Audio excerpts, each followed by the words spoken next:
और समाज का कल्याण। ये जिम्मेदारी है आपका। एक केला फल खाने का तब मेरा हक है जब आपको जिंदगी जीने की कला सिखा दूं, तब आपका एक केला खा लो। अगर जीने की कला नहीं सिखाया तो केला खाने का अधिकार ही नहीं हमको। और इसके लिए संत को बहुत मेहनत करना चाहिए। अपनी साधना से, स्वाध्याय से, तप से, अपनी वाणी से, प्रवचन से, ज्ञान से, आचरण से, वैराग्य से समाज को सीख देना चाहिए। केवल प्रवचन से समाज नहीं सीखता है, हमारा आचरण भी वही होना चाहिए। कोई प्रकार का नशा नहीं, व्यसन नहीं, साफ सुथरा पवित्र जीवन जियो, प्रसन्न चित्त रहो, गंदे फंदे मत रहो, सेटिंग सही रखो, साधु बनकर बुद्धूनाथ मत बनो, महाबुद्धिमान बनो, इंटेलिजेंस माइंड रखो, हाई टेक सुपर मैनेजमेंट रखो और सबका ध्यान भी रखो, सबके प्रेम को भी पहचानो। अभी मैं देखता हूँ यहाँ कोई अपनी दुकान छोड़ कर आया है, कोई खेती का काम छोड़ कर आया है, कोई सर्विस से छुट्टी लेकर आया है, कोई घर का काम रोक कर आया है, कोई बीमार था उसको भी छोड़ के आया है कि गुरुदेव के पास चल। ये कोई साधारण बात है? ये बहुत बड़ा प्रेम है, बहुत बड़ी श्रद्धा है, इसलिए आप यहाँ आए हो। और इस सत्संग में ऐसी डुबकी लगाओ कि आपका जीवन मंगलमय हो जाए, प्रसन्नता आपके चेहरे पर आ जाए। एक एक अवगुण को गुरुदेव के चरणों में व्यास गादी के सम्मुख गुप्त रूप से संकल्प लेकर के दान कर दो। सबसे बड़ी दक्षिणा सत्संग की होती है अवगुण की दक्षिणा। आपको गुस्सा ज्यादा आती है, आज संकल्प लीजिए कि गुरुदेव आपके चरणों में गुस्सा समर्पित करता हूं, अब गुस्सा को कंट्रोल करूंगा, गम खा लूंगा। आपके अंदर लालच बहुत है, लालच को यहां दान करो। आपके अंदर आलस्य बहुत है, उस अवगुण को दान करो। आपके अंदर नशा व्यसन लेने की आदत है, उसको दान करो, अपनी बुरी आदत को दान करो। लेकिन ऐसा भी नहीं कि एक आदत दान किया तो दूसरी शुरू कर दिया। कुछ लोग ऐसा भी करते हैं।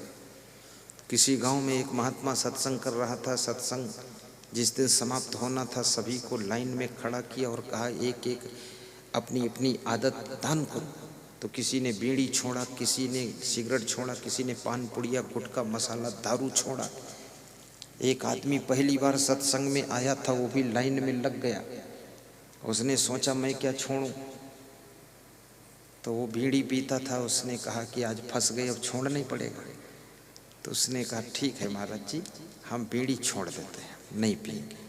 महाराज भी खुश हुए, सब खुश हुए कि बहुत बीड़ी पीता था, छोड़ दिया। एक साल बाद महाराज फिर आए, फिर सत्संग किया, फिर सबको वो लिस्ट खोली रजिस्टर में कि जिसने जो छोड़ा था वो पकड़ा फिर से तो नहीं है।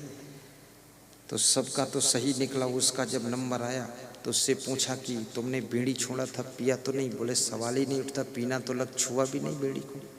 हम वचनबद्ध रहते हैं, हम ऐसे आदमी नहीं है। तो उसके संत ने कहा अच्छा तुम बीड़ी छुए भी नहीं? बोले छुआ भी नहीं। बोले तुम महान व्यक्ति हो? बोले मैं महान जरूर हूँ, लेकिन एक बात सुन लो, जिस दिन से बीड़ी छोड़ा हूँ उसी दिन से सिगरेट पीना शुरू किया। ये कौन मानता है? एक फीट गड्ढे से निकले तो 2 फीट गहरे गड्ढे में गिर गए। ये कौन सा त्याग है? और जितना आपका जीवन आदत मुक्त होगा, अवगुण मुक्त होगा, उतनी ज्यादा शांति मिलेगी आपको। आदत जरा सुधार लो, बस हो गया भजन, मन की तरंग मार लो, बस हो गया भजन, मन की तरंग मार लो, बस हो गया भजन, आदत जरा सुधार लो, बस हो गया भजन। आदत जरा सुधार लो, बसे हो गया भजन। कोई तुम्हें बुरा कहे तो सुन कर क्षमा, कोई तुम्हें बुरा कहे तो सुन कर क्षमा। वाणी कसर संभार लो, वाणी कसर संभाल लो, बसे हो गया भजन। मन की तरंग मार लो, बसे हो गया भजन। आदत जरा सुधार लो, बसे हो गया भजन। मन की तरंग मार लो, बसे हो गया भजन। मन की तरंग मार लो, बसे हो गया भजन। बोलिए सद्गुरु भगवान की जय। मानुष तन सद्गुरु मिलब। दूसरी चीज तुलसीदास कहते हैं कि सद्गुरु का मिलना कठिन है, और सद्गुरु मिल जाए तो उनको पहचानना कठिन है, और पहचान लो तो उनके पास में बैठना कठिन है, क्योंकि टाइम नहीं है, और उनके पास बैठ जाओ तो उनकी वाणी को सुनना कठिन है, क्योंकि खोपड़ी में जगह खाली नहीं, फुल है खोपड़ी। और सुन भी लो तो उनके ज्ञान को समझना कठिन है, और समझ लो तो उस पे चलना कठिन है, और चल दो तो फिर फिसल जाना आसान है। ये सद्गुरु का मिलन बड़े भाग्य से होता है। फिर मोक्षों इच्छा होए, मोक्ष की इच्छा होना कठिन है।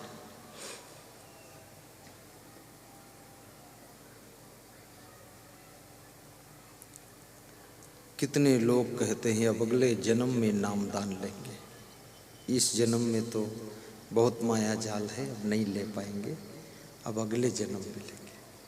कोई आदमी ऐसा मिला आपको जो कहता हो अगले जन्म में शादी करेंगे, इस जन्म में नहीं करेंगे? कोई नहीं। शादी के लिए लोग लेट फेट भी कर लेंगे, लेकिन नामदान लेना है तो कहते हैं बहुत माया जालम फंस गए, अब अगले जन्म में नामदान लेंगे। आत्मा के कल्याण के कार्य को अगले जन्म पर टाल रहे हैं, और जिन कार्यों से दुख मिलने वाला है, कोई ऐसा बोला कि अगले जन्म, इस जन्म में दारू नहीं पिएंगे, अब अगले जन्म में पिएंगे? कोई ऐसा बोला? कोई नहीं। कौन बोलेगा? बड़ी विचित्र बात। मैं तो आपसे निवेदन करता हूं कि गुरु मंत्र नाम दान भी महान गुरु को ढूंढ करके, गुरु ब्रह्मचारी हो, वैराग्यवान हो, साधनाशील हो और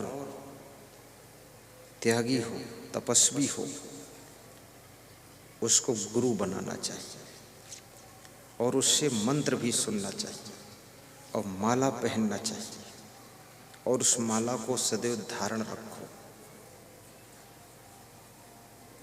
संसार में सुख पाना है तो भक्ति के मार्ग पर चलकर ही सुख मिल सकता है। भक्ति स्वतंत्र सकल सुख खानी, बिनु सतसंग न पावहि प्राणी। भक्ति स्वतंत्र है, सकल सुखों की खान है, बिना सत्संग के किसी प्राणी को भक्ति मिलती नहीं। इसलिए याद रखना, भाव से भक्ति कीजिए। भक्ति स्वतंत्र सकल सुख खानी।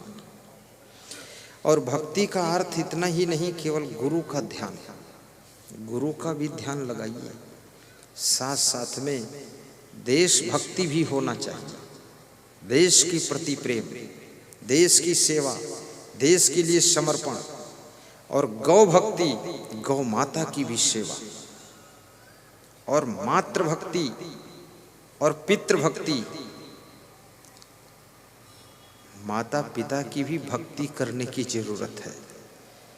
उनके भी भक्त बनो, उनके प्रति श्रद्धा रखो, और जो माता पिता बनते हैं उनको पूरा ठीक हो जाना चाहिए। माता पिता बनने से पहले अपना सुधार कर लीजिए, क्योंकि जिस ईंट का सांचा टेढ़ा है तो ईंट का ढांचा भी टेढ़ा हो जाएगा। माता पिता में ही अगर गलतियां हैं तो उनसे पैदा हुआ बच्चा भी गड़बड़ हो सकता है। इसलिए पहले आप सुधर जाइए, अपने में परिवर्तन कर लीजिए, चरित्रवान बनिए, गुणवान बनिए, धनवान बनिए, महान बनिए, गरीब कंगाल मत बनिए। और जितनी बुराइयां छोड़ोगे, अच्छाइयां धारण करोगे, माला माल बनोगे।